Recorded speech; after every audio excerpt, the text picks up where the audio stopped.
तो आज की इस वीडियो में हम लोग क्लास 12 का मोस्ट इम्पोर्टेंट हिंदी का हम लोग चैप्टर 3, जी हाँ, तुलसीदास यानी कि पद खंड का चैप्टर 3 पढ़ेंगे। और इसमें जो एग्ज़ाम में क्वेश्चन आ सकते हैं और आने की संभावना है या पूछे गए प्रश्न हैं तो उसको लेके आए हैं 22 क्वेश्चन, ज़्यादा नहीं 22 क्वेश्चन है। आप लोग इसको शिद्दत से देखिए और भी इसका वीडियो आएंगे, मतलब चैप्टर बाय चैप्टर आप लोग रिवीजन एक वीडियो मतलब देख लीजिए। 5 मिनट में क्या जाने वाला, कुछ नहीं। और हाँ, अगर चैनल पर नए आए तो सब्सक्राइब करना तो बनता ही भाई, अपना भाई का ही चैनल यार, कोई दिक्कत नहीं है। और वीडियो को लाइक कर देना और इसका PDF लेना चाहते हैं तो लिंक डिस्क्रिप्शन में मिलेगा। तो चलिए देर नहीं करते हैं, वीडियो स्टार्ट करते हैं। इसमें बोला जा रहा है क्या, काशी में कितने वर्ष तक रहकर तुलसीदास ने शिक्षा प्राप्त किया। तो कहाँ पर, काशी में जो रहकर तुलसीदास ने शिक्षा प्राप्त किया था। 15 साल या फिर 10 साल या फिर 12 साल या फिर 18 साल से। तो ये जो है ना 10 साल रह के क्या कहते शिक्षा प्राप्त किए थे, यानी ऑप्शन नंबर इसका बी हो जाएगा। आगे बोला जा रहा है क्या, इनमें से कौन सी रचना तुलसीदास की है। तो ये ना क्या बोलते हैं, इस दोनों हो जाएगा, यानी कि विनय पत्रिका और क्या बोलते हैं रामचरितमानस। ठीक है, यानी दोनों हो जाएगा, रामचरितमानस और विनय पत्रिका। ऑप्शन नंबर इसका सी बिल्कुल परफेक्ट होगा। 3 नंबर में बोला जा रहा है क्या, रामचरितमानस की भाषा है। तो कौन सी भाषा है, तो ये जो ब्रज भाषा ये सब भी नहीं होगा, मैथिली भाषा नहीं, ये हो जाएगा अवधी भाषा। कौन भाषा है, अवधी भाषा, यानी ऑप्शन नंबर इसका ये हो जाएगा, अवधी भाषा। 4 नंबर में बोला जा रहा है कि तुलसीदास का मूल नाम क्या था। तुलसीदास का मूल नाम क्या था, राम बोला या फिर बम बोला या फिर शिव बोला। तो उसका जो असली नाम था ना, उनका नाम था राम बोला, यानी ऑप्शन नंबर इसका ये हो जाएगा। चलिए आगे पूछा जा रहा है क्या, तुलसीदास के शिक्षा गुरु कौन थे। तुलसीदास के शिक्षा गुरु कौन थे, रविदास या फिर सूरदास नहीं, ये हो जाएगा नरहरि दास हो जाएगा, यानी ऑप्शन नंबर इसका ये हो जाएगा, बिल्कुल परफेक्ट है। आगे पूछ रहा है क्या, तुलसीदास ने प्रथम पद में किसकी स्तुति है। तो देखिए राम जी या फिर गणेश जी या फिर सीता जी या फिर कृष्ण जी। तो ये जो है ना सीता जी से, कौन से, सीता जी से। ऑप्शन नंबर इसका सी हो जाएगा, सीता जी।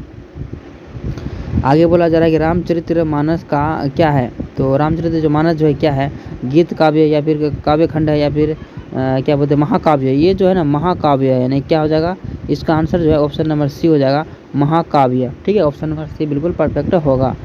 8 नंबर में बोला जा रहा है क्या, विनय, ठीक, विनय पत्रिका भाषा है। विनय पत्रिका भाषा है अवधी, ब्रज या फिर मैथिली या फिर इनमें से कोई नहीं। तो ये जो है ना वज्र भाषा हो जाएगा, यानी ऑप्शन नंबर इसका बी हो जाएगा, वज्र भाषा। तुलसीदास के अपठित, ठीक है, अपठित पाठ किस भाषा में है, भोजपुरी या फिर वज्र भाषा या फिर खड़ी बोली या फिर अवधी भाषा में। तो ये जो है ना कौन भाषा में, अवधी भाषा में, ऑप्शन नंबर इसका डी हो जाएगा, अवधी भाषा में है। तुलसीदास की किस चीज़ की भूख थी। किस चीज़ की उसकी भूख थी, भूख थी धान या फिर भक्ति या फिर प्रेम या फिर यश। तो उनका जो भूख था ना वो भक्ति का था। ठीक है, ऑप्शन नंबर इसका बी हो जाएगा, भक्ति का भूख था। चलिए 11 नंबर में बोला जा रहा है कि तुलसीदास का जन्म किस प्रदेश में हुआ था। तुलसीदास की जन्म किस प्रदेश में हुआ था, मध्य प्रदेश या उत्तर प्रदेश या फिर आंध्र प्रदेश या फिर हिमाचल प्रदेश। तो ये जो हुआ था कहाँ हुआ था, उत्तर प्रदेश में। ऑप्शन नंबर यह हो जाएगा यूपी में। ठीक है, यूपी को ही कहते हैं ना उत्तर प्रदेश। आगे पूछ रहा है क्या, 12 नंबर में तुलसीदास किस शाखा के कवि है। तुलसीदास किस शाखा के कवि है, प्रेम मार्गी या फिर राम मार्गी या फिर कृष्ण मार्गी या फिर ज्ञान मार्गी। तो वो जो थे ना एक राम मार्गी थे। कौन, राम मार्गी, यानी ऑप्शन नंबर इसका बी हो जाएगा। 13 में बोला जा रहा है क्या, रामचरितमानस का प्रथम रस था क्या था, श्रृंगार रस या फिर करुण रस या फिर भक्ति रस या फिर वीर रस। तो उनका जो था कौन रस था, भक्ति रस था, यानी ऑप्शन नंबर इसका सी हो जाएगा। तुलसीदास का जन्म हुआ था। तुलसीदास का जो जन्म हुआ था कहाँ हुआ था, कब हुआ था, 1570, 1540, 1543 या फिर 1550। तो ये जो हुआ था 1500 कब हुआ था, 43 में हुआ था, यानी कि ठीक है, ऑप्शन नंबर बी सी हो जाएगा। क्या बोलते हैं, कवितावली के रचनाकार है। कवितावली के रचनाकार कौन है, सूरदास या फिर तुलसीदास या फिर कबीरदास या फिर नाभादास। तो ये जो था कौन था, तुलसीदास हो जाएगा, ऑप्शन नंबर इसका बी हो जाएगा, तुलसीदास। तुलसीदास की काल की कवि है। तुलसीदास किस काल के कवि है, यही पूछ रहा है। तो आदिकाल या फिर रीतिकाल या फिर भक्ति काल या फिर आधुनिक काल। तो वो जो थे ना कौन काल के थे, यानी भक्ति काल के थे। कौन काल के, भक्ति काल के। तुलसीदास के दोनों पदों में किस रस की व्यंजना हुई है, किस व्यंजना हुई है, श्रृंगार रस या प्रेम रस या फिर भक्ति रस, इनमें से कोई नहीं। तो ये जो हुआ था भक्ति रस, ठीक है, ऑप्शन नंबर इसका सी हो जाएगा। चलिए 18 नंबर में बोला जा रहा है कि दूसरे पद में तुलसीदास ने अपना परिचय किस रूप में दिया है, भगवान के रूप में या फिर भिखारी के रूप में या फिर गरीब के रूप में या फिर इनमें से कोई नहीं। तो वो जो दिया था एक भिखारी के रूप में, ऑप्शन नंबर इसका बी हो जाएगा, भिखारी के रूप में दिया था।